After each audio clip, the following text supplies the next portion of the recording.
Sobat Noba, melanjutkan cerita dari episode sebelumnya ya. Di episode sebelumnya, Xiaoyan yang datang ke lembah angin merobek berhasil menemukan bagian tubuh Daji yang menjelma menjadi manusia hitam. Namun penangkapannya kali ini tidak berjalan mulus. Itu karena sosok itu tidak hanya memiliki kecerdasan spiritual, tetapi bahkan mewarisi kekuatan serta ingatan Daji di masa lalu. Selain itu, Xiaoyan juga tertipu oleh auranya yang tampak tidak berbahaya, sehingga kelengahannya membuat sosok itu berhasil menembus tubuh fisiknya. Pada saat ini tubuh Xiaoyan yang hancur dipenuhi dengan cahaya keemasan. Serangan itu memang merusak tubuh fisiknya. Namun hal ini tidak dapat membunuh Xiaoyan yang memiliki tubuh abadi. Bahkan daging dan darah yang pecah pun mulai menyatu kembali sebelum menjadi sosok yang lebih besar. Sosok yang tak berwajah itu tidak terkejut. Jelas dia tidak benar-benar berpikir untuk dapat membunuh Xiaoyan dengan mudah. Tuanku, kamu harus bertarung denganku secara serius. Kalau tidak, aku hanya bisa membuatmu merasakan apa yang disebut hidup tidak lebih baik dari kematian. Sosok tak berwajah itu berkata dengan nada suara yang menyeramkan. Sepertinya kebangkitan Xiaoyan membuatnya kembali bersemangat. Seolah-olah dia sangat menikmati pertarungannya melawan Xiaoyan. Di sisi lain, Xiaoyan terlalu malas untuk mengatakan omong kosong dengannya. Dia berpikir akan lebih baik jika dia bisa menyelesaikannya sesegera mungkin. Setelah melakukan transformasi tubuh raksasa, Xiaoyan menunjuk jarinya ke udara kosong sambil melontarkan kata-kata jari penghancur bintang. Segera terlihat jari raksasa yang diselimuti cahaya keemasan terkondensasi. Kekuatannya secara alami 2 kali lebih kuat ketika dilepaskan dalam bentuk dewa keabadian fisik super raksasa. Saat ini jari besar yang dipenuhi cahaya keemasan mulai bergerak. Ukurannya yang mencengangkan tampak menutup langit dan matahari. Itu bergerak turun membawa suara gemuruh keras yang bisa menggetarkan jiwa. Namun saat ini sosok tak berwajah yang berdiri di tanah tidak hanya tidak berniat menghindar. Sebaliknya dia tampak bersemangat sembari melihat ke atas. Energi hitam di tubuhnya terus menyebar. Kemudian bayangan hitam yang seperti reptil di sekelilingnya berkumpul di bawah kendalinya.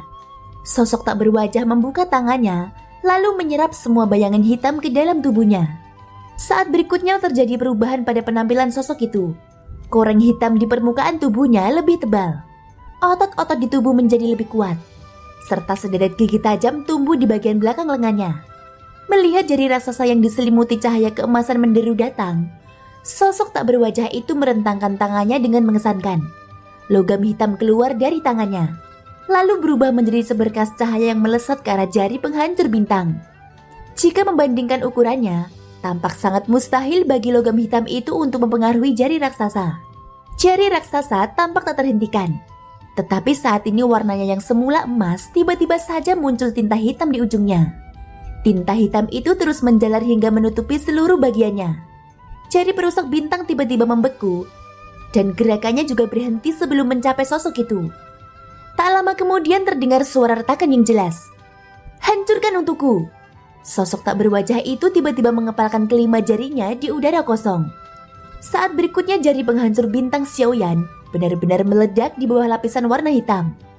Kekuatan yang ditunjukkan sosok tak berwajah itu sekali lagi mengejutkan Xiaoyan. Xiaoyan yang berdiri di udara sedikit mengernyit. Tanpa diduga sosok itu benar-benar mengatasi serangannya. Perlu diketahui bahwa jari perusak bintang ini sudah cukup untuk melukai keabadian dewa tingkat pertama atau bahkan tingkat kedua. Namun di hadapan sosok itu tampak tidak berbobot. Yang bisa dia hancurkan hanya dengan satu telapak tangan. Dari sini dapat disimpulkan bahwa kekuatan sosok tak berwajah itu tidak sederhana yang terlihat di permukaan.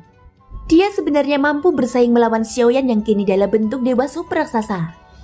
"Tuanku, mengapa kamu menjadi begitu lemah? Apakah kamu masih berniat meremehkanku?" Sosok tak berwajah itu berkata dengan nada sarkasme. Dalam menghadapi penghinaannya, Xiaoyan tiba-tiba menghentakkan kakinya ke udara ketika mengaktifkan 7 tapak dewa pembunuh. Segera jejak kaki hitam besar turun dari langit dalam situasi yang tak mungkin dihindari. Pegunungan di sekitarnya hancur berkeping-keping. Dengan tubuh raksasa Xiaoyan di udara, pemandangan ini menjadikannya seperti dewa yang turun dari langit. Saat ini tapak hitam besar terus turun dari langit, seolah-olah siap mengguncang seluruh dunia. Namun adegan ini tidak cukup membuat sosok tak berwajah itu terkejut. Sebaliknya tawanya menjadi semakin gila lagi ketika bergema di ruang ini. Hahaha, tuanku, kamu menjadi begitu lemah. Keterampilan bertarung yang kamu gunakan saat ini jauh berbeda dari masa lalu. Kamu yang seperti ini mungkin akan benar-benar mati di tanganku. Sosok tak berwajah itu berkata keras di tanah. Sambil menatap tapak dewa pembunuh yang kini meluncur turun, 6 lengan tiba-tiba tumbuh pada dadanya. Apa yang mengejutkan Xiaoyan adalah dia tidak pernah melihat sosok itu menghindari setiap serangannya. Hampir setiap serangannya dihancurkan secara paksa oleh kekuatannya sendiri. Semakin Xiaoyan menunjukkan kartu trufnya, semakin sosok itu menjadi berani. Dia juga terus melontarkan komentar sinis setiap kali menyelesaikan serangan Xiaoyan. Boom! Pada saat ini tapak dewa pembunuh jatuh dengan suara teredam. Akibatnya seluruh lembah angin tiba-tiba berguncang hebat. Tapak kaki besar yang turun ke bumi menenggelamkan sosok tak berwajah itu. Namun hanya Xiaoyan yang tahu bahwa keenam lengan dari sosok itu sedang menahan di bawahnya. Saat ini otot-otot di sekujur tubuhnya melonjak dan tubuhnya tiba-tiba bertambah besar. Di tengah persaingan itu, beberapa tangannya terus menghantam tapak dewa pembunuh sementara tangan lainnya menahan. Di sisi lain, Xiaoyan tidak berdiri diam. Dia menghentakkan kakinya lagi hingga melepaskan langkah ketujuh sekaligus. Segera tapak kaki yang lebih solid terus jatuh demi satu. Mereka saling tumpang tindih hingga mencapai yang ketujuh. Seluruh dunia bergetar hebat seolah-olah telah terjadi gempa bumi. Keterampilan bertarung yang sangat kuat ini dapat membombardir sebuah bintang hingga hancur. Manusia tak berwajah itu sepertinya tidak mampu bertahan. Sosoknya benar-benar terinjak-injak ke tanah hingga tenggelam ke dalam lubang yang dalam. Tanah terus hancur sementara sosok tak berwajah itu terperangkap di dalamnya. Setelah beberapa saat, kekuatan 7 tapak dewa pembunuh Xiaoyan perlahan menghilang. Namun Xiaoyan sama sekali tidak terlihat santai sembari melihat lubang hitam besar di bawahnya. Setelah semua yang terjadi sebelumnya, dia tahu betul bahwa serangan ini tidak cukup membunuh sosok itu. Tubuh fisik Daji sudah ada sejak lama. Ini menunjukkan bahwa keabadian telah dicapai sejak lama. Sama halnya seperti Yetian, tidak ada cara untuk menghapusnya. Yang bisa dilakukan Xiaoyan sekarang adalah melihat apakah dia bisa menekannya di dalam lubang hitam. Namun seperti yang dikhawatirkan Xiaoyan, lubang hitam itu tiba-tiba mengeluarkan suara keras. Detik berikutnya sosok tak berwajah itu muncul dari sana dan langsung menerkam ke arah Xiaoyan. Dari kelihatannya, dia ingin menggunakan trik yang sama untuk menembus tubuh Xiaoyan ketika dia lengah. Namun kali ini Xiaoyan sudah bersikap. Tubuh raksasanya segera menyusut menjadi bentuk normal.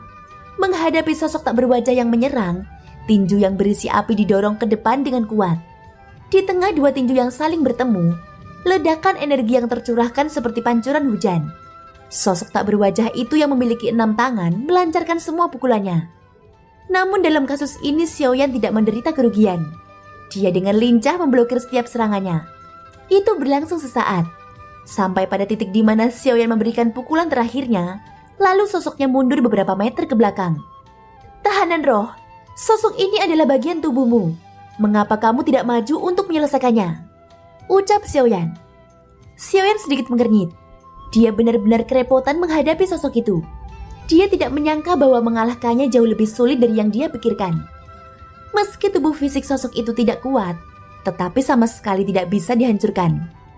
Mendengar perkataan Xiaoyan, tahanan roh lalu berkata, "Pria kejam 1000 pisau, kamu juga melihatnya sendiri bahwa dia sangat kuat. Aku bukan tandingannya." Tahanan roh yang bersembunyi di lengan jubah Xiaoyan semakin menyusut sampai tak terlihat. Xiaoyan yang sudah terbiasa dengan sandiwaranya tidak banyak basa-basi ketika menarik tahanan roh keluar dari jubah lengannya. Tahanan roh yang terlambat bereaksi pun tidak sempat menghindar ketika tubuhnya dilempar ke udara. "Apa yang kau lakukan? Mengapa kau mengeluarkanku? Aku sudah mengatakan aku tidak bisa mengendalikannya. Jika aku harus memutuskan terlebih dahulu apakah aku akan menang atau kalah jika melawannya, kau sungguh-sungguh pria kejam 1000 pisau. Kau sangat keji dan tak berperasaan." Tahanan roh yang dilempar layaknya batu meraung marah. Sampai pada akhirnya tubuhnya yang kecil mengenai kepala sosok tak berwajah itu. Setelah menabrak kepalanya, tahanan roh menyadari sesuatu ketika tubuhnya buru-buru menjadi kilatan biru untuk mundur dengan sangat cepat. Namun dia masih ditangkap oleh sosok tak berwajah itu. Sosok tak berwajah itu sekilas dapat mengenali tahanan roh. Suaranya yang menyeramkan perlahan terdengar dari dadanya. "Oh, tahanan roh, kamu sebenarnya ada di sini. Kalau begitu ikut denganku melahap tuan," ucap sosok tak berwajah itu. Dalam hal ini, itulah yang kuinginkan. Tahanan roh berkata sambil menatap Xiaoyan dengan mata marah. Thank you guys sudah mendengarkan ceritaku di episode kali ini sampai akhir. Ikutin terus kelanjutan episode-episode berikutnya ya. Semoga hari kalian menyenangkan. Sampai jumpa dan bye-bye.